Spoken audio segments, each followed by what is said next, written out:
What's up, guys? For those that don't know, I'm a huge hockey fan. I've played most of my life. I actually moved down to Houston area from Seattle, so I had a rare opportunity to go to a playoff game when Seattle was facing Dallas. So I drove up to Dallas for Game 3 and Game 7. This session was played after Game 3 at TCH Dallas, so enjoy. In the first hand of the session, we see a few limps. The limps from the early position players are from pretty loose passive players. They're doing a lot of limping, a lot of calling pre-flop, trying to see a flop, and then making decisions from there. The player in middle position has been also trying to see a lot of flops, but he's generally been a little wilder, much more aggressive. I look down at ace of clubs, nine of spades in the small blind, and I bump it up to $40. I think this is a hand that later in the session is probably a pretty mediocre raise. As you'll see here, I'm going to get called by pretty much everyone, and I don't think that this hand plays particularly well, especially out of position. We see a cold call from a loose passive player in the big blind, and then a call from all of the limpers, and we go to the flop with the pot at $200. The flop is the 7 of hearts, 7 of spades, 2 of hearts. I think we have a pretty clear check here. A little bit of showdown value, but nothing really that we want to be bluffing. We don't have blockers to anything, and especially when we're 5 ways here, we're just going to be playing pretty passive generally. It ends up checking around, and the turn is the 9 of diamonds, giving us top pair, top kicker. Pretty good turn card to see. I would expect a lot of the 7x combos to be betting the flop, as well as a lot of heart draws. I decide to lead out here for $120. I think that there's still a few heart draws that are going to call, but I primarily expect to be called by hands like 9x and pocket pairs under the 7. I think there's going to be probably a little bit of gut shots that might call, something like Jack 10. You can also see a hand like 10-8 calling. The looser lady in early position calls, and we see folds from the other 3 players. The river is kind of interesting. It is the 5 of hearts. I think that it's unlikely that this lady has a flush draw at this point or a 7x combo. I think the vast majority of those hands are betting flop, and although she's relatively passive, I do think that she would be raising my turn bet with a 7x combo and some of her heart draws. At this point, I think we still have a pretty clear value combo here, and we're really trying to gain value from 9x combos and some of those sticky pocket pairs. I bet $225 trying to get called by these worse 9x combos and a sticky pocket pair. She thinks for a little bit and puts in the call. I show the ace 9, she flashes a 9, and she mucks her hand, and we scoop this $890 pot. In the next hand, we see a straddle from the businessman. At this point, he's pretty tilted. He just got 4 outered in a multi-way 3-bet pot. He had a flight to catch, but at this point he's elected to miss that flight, so that'll play out a little bit throughout the rest of the session. I look down at pocket jacks in the hijack and I open it up to $50. I'm going to be opening slightly larger into his limps, straddles, and big blinds just because I think he's calling a little bit wider, and I often want to be loading the pot slightly, especially when I'm in position. It also pushes out a little bit of the other players as they're going to have to be putting in a little bit more money. I'm hoping to get heads up a little bit more frequently. The player on the button makes the call and the small blind makes the call. The businessman looks down at his hand and he decides to 3-bet it to $250. Sitting here with pocket jacks, I think I have a couple decisions. I'm clearly not folding, but I think a call or a 4-bet both make sense in general. In this specific scenario, although I don't really want to be going multi-way, I think that jacks makes a lot of sense to be used as a call. I think that my opponent is often going to be very aggressive post-flop, even if they miss, and they're going to blast off and I can get additional money there. I also think that when this player is 3-betting pretty wide, by 4-betting, I'm pushing out some of his weaker holdings. So I think that by calling here and evaluating on the flop, I'm often going to make a little bit more money. I do make the call and we see a fold from the player on the button and the small blind. We go to the flop with the pot at $602, and the flop is the 10 of spades, 9 of diamonds, 5 of spades. Very, very wet board. Generally, this is going to be a much better board for me as the pre-flop caller. The businessman decides to lead out very large with a size of $425. And I think this is a pretty interesting spot for me. I think that it makes a lot of sense for me to shove on this board. I'm relatively short stacked, just shy of 3x the bet. He's gone pretty large, and I do expect him to call off with quite a few of his draws, pretty much all of his 10x combos, and a decent amount of his other weaker pairs. My specific hand is going to like the denial as well.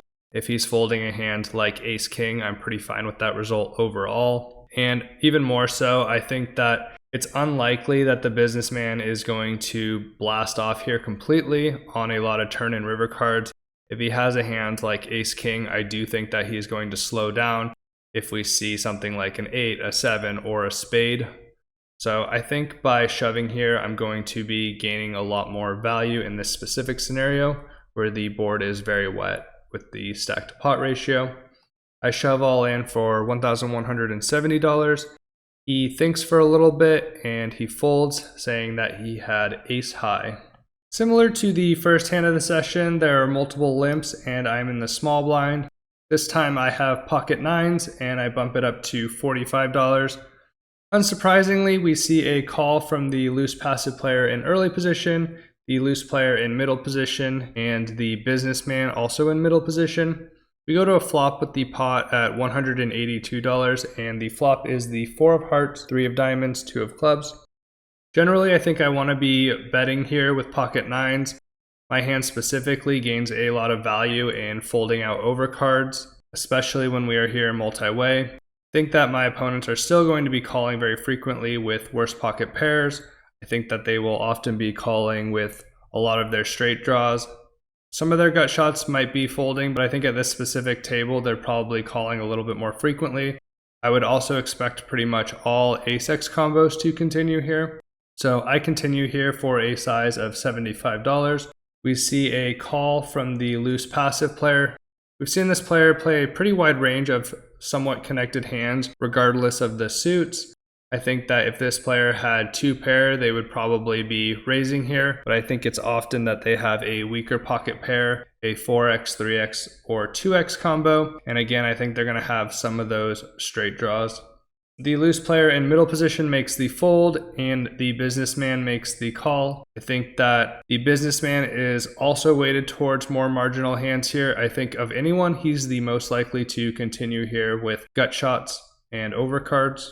The turn is the 2 of hearts.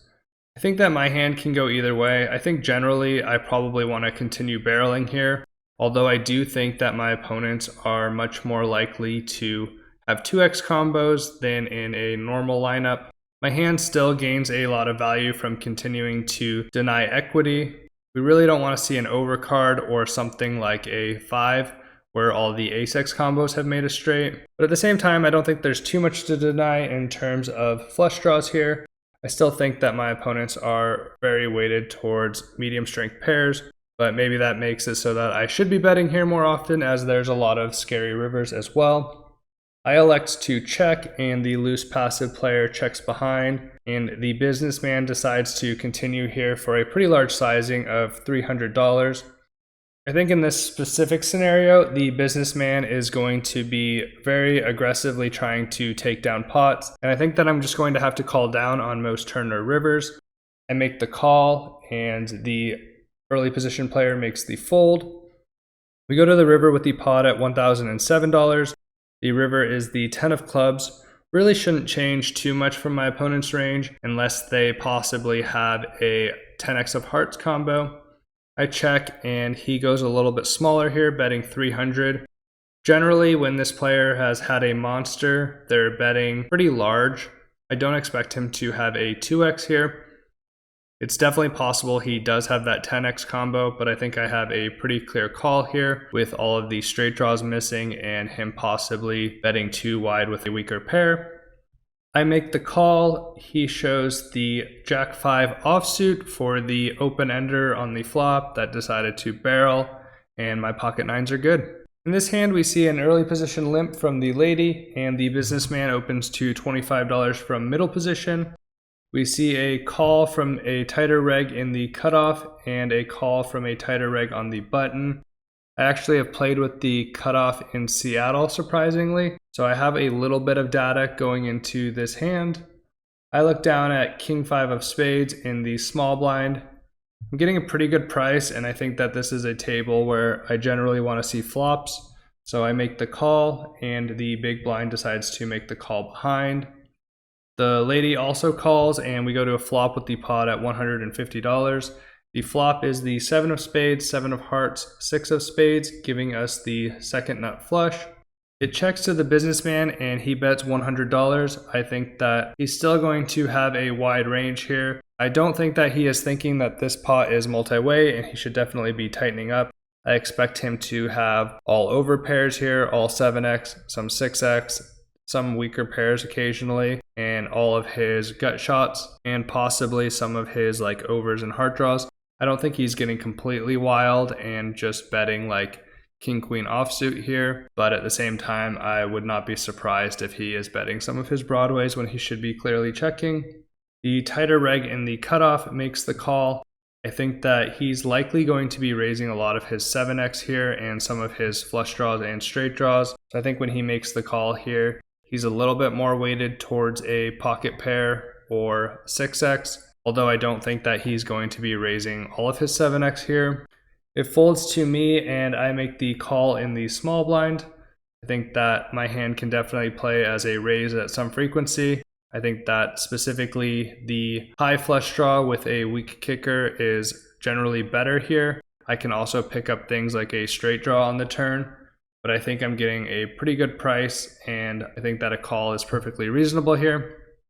We go to the turn 3 ways with the pot at $450 and the turn is the 5 of clubs. I check and the businessman decides to check behind. I think at this point the businessman is very likely to have a lot of air here and he's just giving up. He's occasionally going to have some weaker pairs, but I think that most of his straight draws and flush draws are probably going to be barreling here, as well as all of his stronger hands. The tight reg goes pretty large, betting 300 here. I think that it's perfectly reasonable that he's made a straight here. I think all of his 7x has a clear value bet at this point when he's checked to. And I think that there's still a couple draws here, but I would expect that a lot of his medium strength hands, so like 6x and 5x and other pocket pairs, are generally going to be checking here. I actually considered folding here just because I think that he is a little bit on the tighter side, but I think that we probably have just a little bit too much equity to make the fold here with the flush draw and the pair.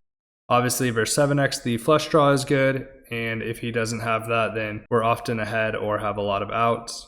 The businessman makes the fold, and we go to the river, which is the king of diamonds. Pretty interesting card. I've picked up a stronger 2 pair here. I think at this point, it's pretty unlikely that my opponent is going to be barreling with any of their medium strength pairs. I think if he decides to bet here, he's pretty polarized to a missed flush draw / straight draw, or a pretty monster hand like 7x or a full house or a made straight.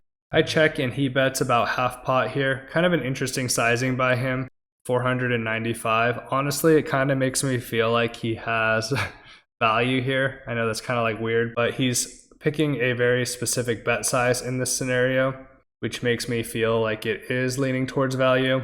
I think that generally my hand is going to be a pretty good bluff catcher here. I don't expect him to really be bluffing with these spade combos either way. I block a lot of full houses and I'm clearly ahead of all of his draws.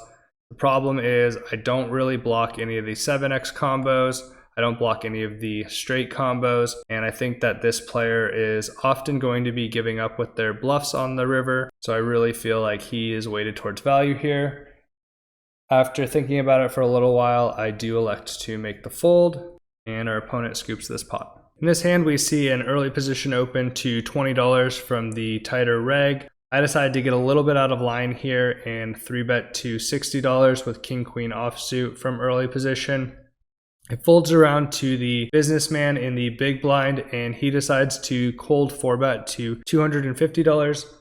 Although I think that this player is relatively wide, A cold 4-bet is generally just going to be pretty strong. I expect him to have a lot of like ace king and strong pocket pairs here, although I think that this player specifically is going to be widening their range to a lot more broadways and some weaker pocket pairs, so like jacks and tens here and possibly nines.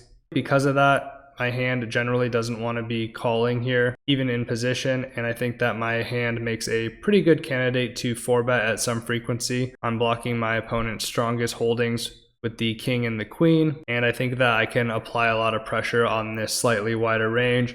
I decide to 5-bet to $650.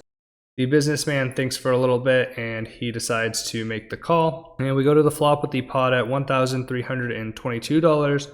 The flop is the 5 of spades, jack of spades, 2 of diamonds. Generally, I'm just going to be range betting this. This board is very favorable for my range. I'm going to have a lot more of the stronger pocket pairs, the aces, kings, queens. I think that we both have jacks at some frequency, where I think that my opponent is much more weighted towards having a lot of the weaker Broadway hands and weaker pocket pairs. Stuff like tens and nines don't like having a lot of pressure here.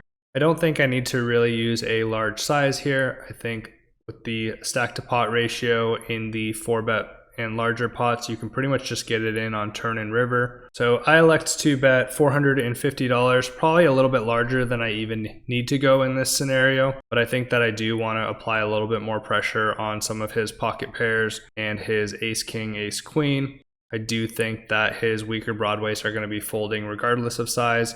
I think that my specific hand as well has some pretty good backdoors as well as overcards, so we have a little bit of equity going our way. He tanks for a little bit, and ultimately he does make the fold, saying that he had ace-king suited. I think ace-king is pretty much just going to be a pure call versus a small sizing on this board. So we can kind of see how just applying a little bit of pressure with a range bet on these favorable boards can really push out a lot of equity. Finally pick up pocket aces. I open to $30 from middle position. We see a call from a loose passive player in the cutoff, a call from the small blind. The businessman completes in the big blind, and of course we are going 4 ways to a flop with the pot at $120.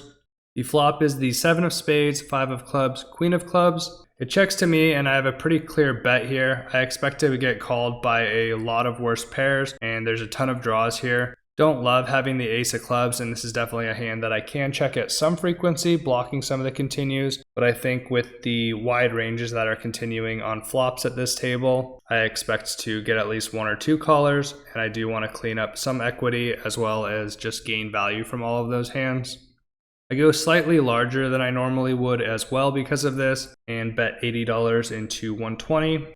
We see a fold from the cutoff and the small blind, and our friend in the big blind makes the call. Like I said, I expect him to continue here with all of his pairs, all of his straight draws and flush draws, as well as possibly some of his backdoors, although it's pretty hard to think of too many backdoors that make sense to continue here. Maybe something like King Jack of spades. The turn is the Queen of spades, not the card that I want to see. I think that my opponent pretty much has all Queen X combos, and I think almost all of them except for 2 pair are going to be continuing on the flop. It gets worse when he decides to donk for just about pot size with a bet of $275. I think aces is still too strong here. I'm ahead of all of his non-Queen X pairs, although I expect most of those to be checking, and I'm still clearly ahead of a ton of draws that have not come in. I think that we'll pretty much just be calling here the majority of the time and evaluating rivers. We go to the river with the pot at $830, and the river is the 8 of spades. Again, not a card that I really want to see. I think that my opponent has a small frequency of made flushes here, but they definitely could have also hit a straight. We're still beating all of the 2 pair combos, and for the most part I think we're losing to Queen X here. My opponent thinks for a little bit and decides to put a very, very small block bet out here of $125. I think in hindsight, I probably just want to be raising this. The size of the bet is so small, and my opponent's been playing pretty face up where his really strong value hands have been using very large sizes, while a lot of his medium and weaker strength hands have been using small sizes. So I'm probably not going to see a Queen X here too often from him. So I think that I probably should have raised in hindsight. In the moment, I was like, man, this board got pretty scary. My hand is generally just going to be beating all of the bluffs. So I elected to just flick in the call here. He shows 7-3 suited, which is pretty surprising, but I guess makes some sense with his weird sizing on the river. Regardless, I think I could have got a little bit more value, but we'll pick up this 1K pot. Somehow it folds all the way around to middle position, and the businessman puts in the limp, and then it folds around to me in the small blind. This is a rare opportunity for me to be able to isolate and hopefully go heads up to a flop. I think that King 8 offsuit is definitely a hand that's not taking this line, but I do think that I want to take this opportunity when it's presented. I open it up to $20. I think this is a pretty clear mistake. I've generally been going 30 to 35 in this situation. I'm not sure why I raised to 20. The tighter player in the big blind makes the call and the businessman makes the call, and we still go multi-way to a flop. The flop is the 3 of spades, 5 of diamonds, king of hearts. I definitely can bet here if I want to. I'm going to be gaining value from a lot of the straight draws and all worst pairs. I do think that the businessman is going to be limping some stronger King X than me here, and I think generally I do want to be checking my weaker King X here at a much higher frequency. We also know that the businessman is very prone to aggressive action, and I would expect him to be barreling here a high frequency, and I think that my specific combo makes a very good bluff catcher, just calling down depending on the run out and the size of the bets. I check here and it ends up checking around. I think when it checks around here, I would expect the businessman to have a lower value pair at some frequency, as well as just like a lot of ace high and other random air. The turn is the 8 of hearts. Super good turn for me, hitting top 2 pair here. Again, I think I can check or bet here. In this specific scenario, I actually decided to check, figuring that if it did check to the businessman again, he was going to bet at a very high frequency, and I can play my hand as a check raise. I think some of his marginal strength hands will definitely try to get to showdown, but I think a lot of his air or any hands that have picked up equity are going to be betting here almost every time and trying to take down the pot. I do check, and it does check to the businessman, who decides to bet $75. And like I said, I think I have a pretty clear raise here at this point. I 4x it to $300. The big blind makes the fold. The businessman thinks for a little bit and he makes the call. The river is the 4 of spades. I think when I take an aggressive action on the turn, I generally want to be betting here. I expect my opponent to have a lot of medium strength hands that can call down here. He also has a lot of 2-pair combos. Although my opponent still has some air when he calls the raise on the turn, I would think that he's slightly more weighted towards showdown hands, although he could have a busted flush draw that might decide to bet, and I can either call or raise river. Regardless, I try to put quite a bit of pressure on some of his medium strength hands, and I bet $525. He doesn't think for a very long time before shoving in his remaining $1,050.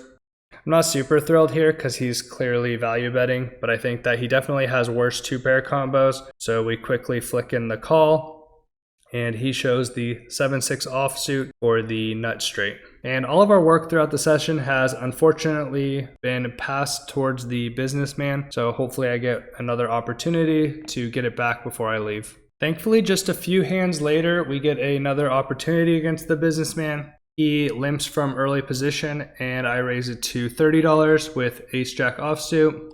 We see a call from the loose passive player on the button, and the businessman makes the call. We go to the flop with the pot at $97, and the flop is the jack of clubs, ace of spades, 9 of hearts. Just absolutely smashing this flop with top 2 pair against a player that often likes to put in a lot of money. Surprisingly, he decides to donk for pot here with a bet of $100. I definitely think that I can raise here at some frequency, but I think given that he likes to blast off frequently, I think I generally just want to be playing my hand as a call. I think that his range is mostly going to consist of ace-x combos, and I'm just very, very ahead of those combos, so I think it's perfectly reasonable to call, and then I might raise on more scary turn cards. The player on the button makes the fold, and we go heads up to the turn, which is the 3 of diamonds. Pretty innocuous card. I don't think this really improves either of our ranges except for possibly ace-3. He decides to go huge here, overbetting the pot with a bet of $400.